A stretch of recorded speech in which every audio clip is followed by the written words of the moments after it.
How to recover deleted posts, photos, videos on Facebook.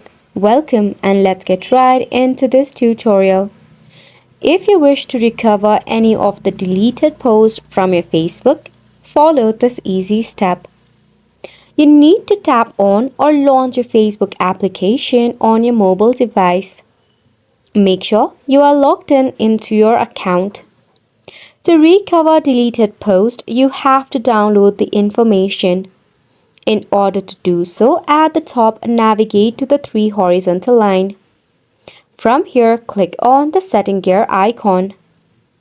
From the list of options, scroll down until you see the option of Download Your Information.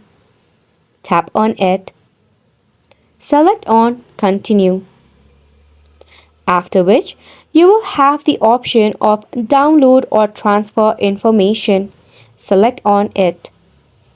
Choose the account from which you would wish to download the information and tap on Next. Then, tap on Specific Type of Information. From here, you can tap on the information that you want to download from your Facebook account.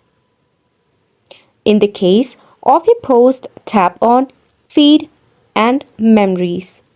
Then select on Next. Now, you can select to download in the device or transfer to destination. In my case, I'll be tapping on Download to Device and select on Next. You can select the date range as well. I'll be selecting last 6 months, then tap on Save. You can select the format, but it is best to choose the HTML as it is easily viewable on your computer or any device. Select the media quality up to medium. After which, tap on Create Files. Mind it might take a while to create the file. You just have to be patient and Facebook will notify you once your file is ready to be downloaded. And it's a wrap for the video as well. Thank you so much for tuning in.